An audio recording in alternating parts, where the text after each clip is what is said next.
Moving back to the checklist, the master switch is on, avionics switch is off. So the avionics is off.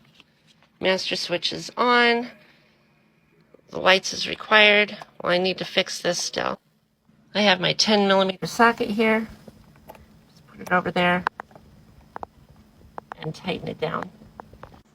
Okay, now that I've gotten that taken care of, the next checklist item are lights as required. So I'll go ahead and turn on the rotating beacon, the nav lights, and the strobes and see if they're working. We've got nav light and strobe on that side. I don't see anything on this side. And the issue is I'm not getting a network connection for some reason.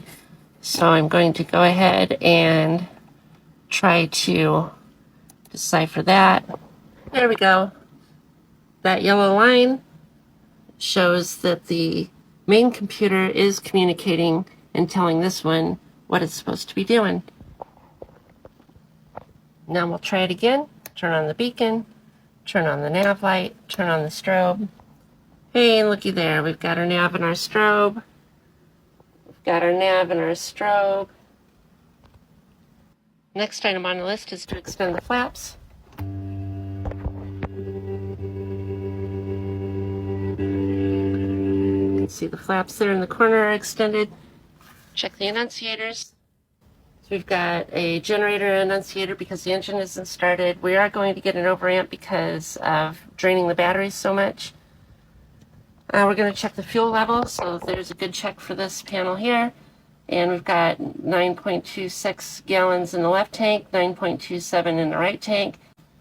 The exhaust gas temperature, fuel flow, oil pressure, oil temperature, VACs and amps, and RPMs and annunciators. So we've checked the fuel level and the fuel shutoff should be on, so we're going to turn the fuel shutoff on. A pitot heat, we're going to check to make sure that that's off, but we're going to check it. So how I'm going to do that is I'm going to go to my amps here, and when I turn on the pitot heat switch, I'm going to watch the amps and see if they move. It moved a little bit there. Yep, I can see it. It's just barely perceptible. So that's working. And the alternate static air source here is on the off position, or the normal position rather. And then we would test the avionics. So I'll go ahead and do that and listen to hear the avionics fan. And that's running. And I'll go ahead and put this microphone in the headphone. Captain Bencher, overflying Fort Wayne, contact approach control on 127.2. Advise on initial contact, you have Quebec. So it works. Okay, pre-flight checklist is complete. Before engine start checklist, a pre-flight briefing. We don't care about the weather because we're not going to be flying. We don't care about the passenger briefing. Master switch on. Master switch is on. Oh, turn the avionics back off there. Avionics off. Yep. Lights is required. Fuel selector both. Fuel selector both. Fuel shutoff is on. Fuel shutoff is on. Throttle idle. Throttle idle. Mixture cutoff. Mixture cutoff. Brakes apply. We've got the parking brake on, so I'm not going to worry about that. And the standard 6 needs to be fired up, so I just open that up. Press the little power button. Press the screen. And then I'm going to check to make sure that I've got my heading works. So I've got this heading knob for the heading bug is up here where you would find it in the G1000. It's kind of a hybrid design here. Same with these. You'd find these up here with the G1000. But you just wouldn't find the chronometer there unless it was steam gauges. And I can press it to sync, but the sync button, nothing will work until the engine is started and we have vacuum going. So the before engine start checklist is complete. The engine start checklist, throttle 1/4 open. So we'll open it 1/4. Now in this,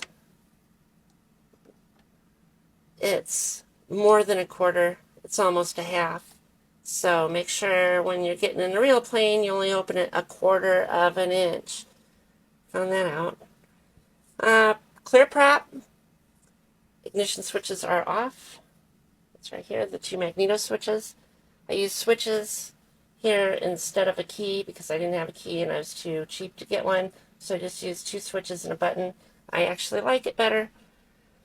And the auxiliary fuel pump on. So we'll turn that on. Before I do that, I want to switch to fuel flow. So I can check the fuel flow there. So you can hear that. Mixture full rich, 3 to 5 seconds. Mixture cut off. And auxiliary fuel pump off. Okay, ignition switches both on. It's right there. Starter engage, and I will be moving the mixture to full rich, getting RPM 1000, checking the gauges are green.